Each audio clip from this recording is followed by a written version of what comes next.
बोलो अधिक मास की जय, पुरुषोत्तम भगवान की जय।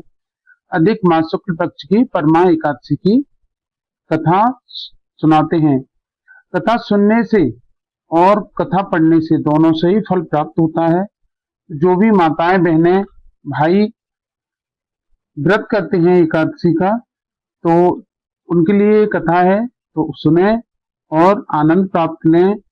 ये बहुत ही पुण्यदायी एकादशी है, क्योंकि ये 26वीं एकादशी है अधिक मास की। तो इस व्रत को जो करते हैं उनको बहुत ही पुण्य फल प्राप्त होता है। तो आइए आपको सुनाते हैं कथा।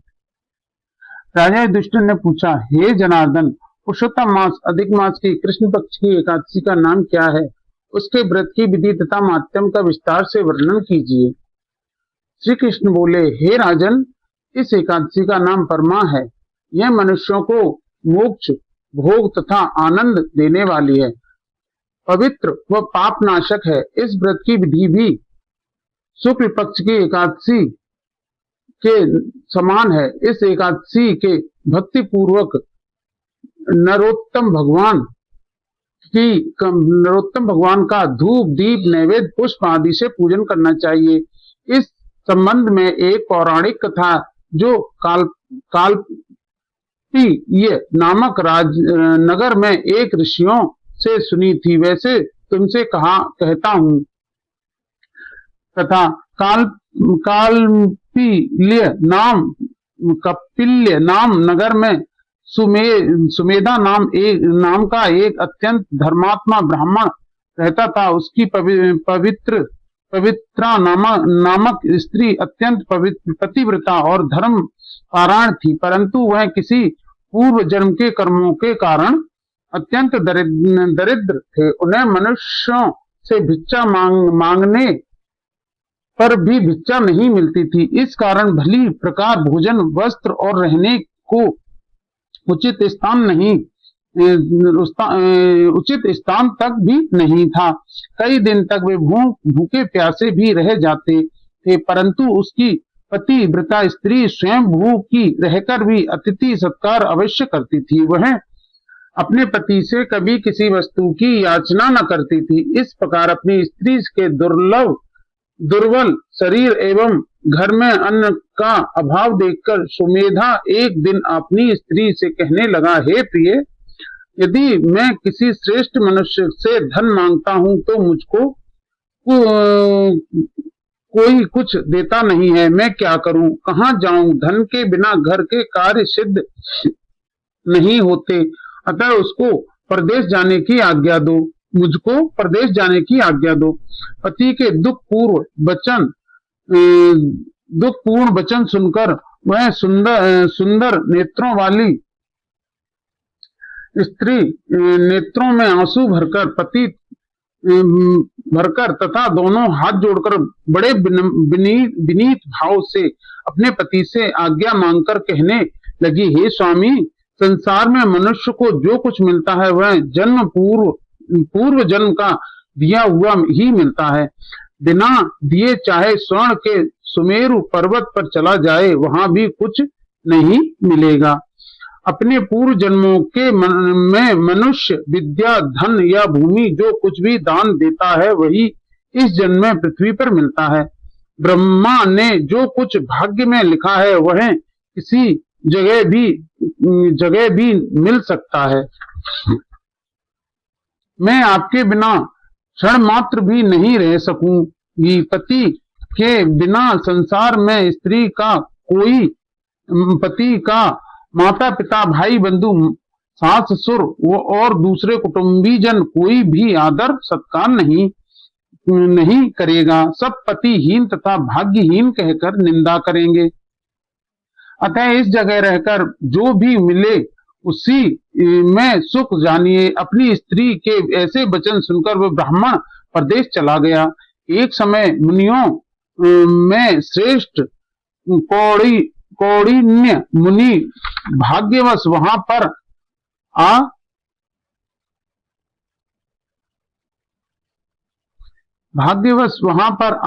गए। उनको देखकर सुमेधा अत्यंत प्रसन्न हुआ और अपनी स्त्री सहित शीघ्रता से बड़ी नम्रता के साथ बारंबार उनको नमस्कार किया और कहने लगा, हमारे बड़े भाग्य जो आपके दर्शन हुए। ऐसा कहकर सुंदर आसन दे मुनि की पूजा की तथा श्रद्धा के साथ मुनि को भोजन कराया। उस श्रेष्ठ पतिव्रता स्त्री ने मुनि से पूछा, महाराज, दरिद्रता का नाश कैसे होता है? बिना दान किए हुए भी धन, विद्या, स्त्री और अन्य दूसरे पदार्थ कैसे प्राप्त हो सकते हैं? हे महामुने, कृपा करके कोई ऐसा उपाय, व्रत, तीर्थ या तप बतलाइए जिससे हमारा यह दुख दारिद्र्य दूर हो सके। ऐसे वचन सुनकर मुनि कहने लगे, हे सुशीले, पुरुषोत्तम मास मल मास के कृष्ण पक्ष की परमा नाम की जो एकादशी के व्रत से समस्त पाप, दुख और दरिद्रता आदि नष्ट हो जाते हैं, इस विष्णु भक्ति देने वाली एकादशी का श्रद्धा पूर्वक व्रत करो। उसके करने से मनुष्य धन धान्य संपन्न हो जाते हैं। विधि पूर्वक व्रत और रात्रि को नृत्य गीतादि करके जागरण करना चाहिए। इस व्रत को जो सबसे पहले कुबेर जी ने किया, तब श्री शिव जी ने प्रसन्न होकर उनको धन का स्वामी बना दिया। फिर राजा हरिश्चंद्र ने किया तो अपना खोया हुआ राज्य, ऐश्वर्य तथा स्त्री पुत्र को पुनः प्राप्त किया। अतः तुम भी इस व्रत को करो। कृष्ण बोले, हे पांडव, इतना कहकर अति प्रसन्नता के साथ कौंडिन्य ऋषि ने व्रत की सब विधि उनको समझाई और फिर उनसे पंचरात्रि का शुभ कारक व्रत का महत्व और अनुष्ठान का भी वर्णन किया, जिसके अनुष्ठान मात्र से भोग और मोक्ष दोनों प्राप्त होते हैं। उन्होंने कहा, परमा एकादशी के दिन प्रातः काल नित्य क्रम से निवृत्त होकर स्नानादि के पश्चात यथाशक्ति पंचरात्रि व्रत करने का नियम करें। जो प्रातः काल स्नान करके 5 दिन तक निर्जल व्रत करके निराहार रहता है, वह अपने माता पिता तथा स्त्री सहित विष्णु लोक को जाता है। जिसने 5 दिनों तक स्नानादि करके विधि पूर्वक ब्राह्मण भोजन कराया, उसने सबको भोजन करा दिया। जो मनुष्य इस व्रत में स्नान करके 5 दिन तक तिल घी से भरकर पात्र का दान करते हैं, वे समस्त सुखों को भोगकर स्वर्ग लोक में आनंद प्राप्त करते हैं। कौंडिन्य ऋषि कहने लगे, हे पद्मिनी, तुम भी अपने पति सहित इस व्रत को करो। इस व्रत के करने से अन्न और धन से युक्त होकर तुम दोनों अंत में स्वर्ग को जाओगे। उस ब्राह्मणी ने कौंडिन्य ऋषि की बताई हुई विधि के अनुसार 5 दिन तक परमा एकादशी का व्रत किया तथा 5 रात्रि के समाप्त होने पर भजन कीर्तन तथा रात्रि जागरण भी कराया। व्रत के पूर्ण होते ही उस स्त्री ने एक राजकुमार को वहां आते देखा। राजकुमार ने ब्राह्मण की प्रेरणा से सब सुंदर वस्तुओं सहित नवीन गृह देखकर उसमें उनका निवास कराया। तत्पश्चात उस राजकुमार ने सुमेधा की तपस्या से प्रसन्न होकर 1 ग्राम उनकी जीविका के निमित्त दान दिया। मल मास की कृष्ण पक्ष की परमा एकादशी का आदर सहित व्रत करने से वे समस्त पापों से मुक्त होकर इस लोक में अनंत सुख भोगकर अंत में विष्णु लोक को गए।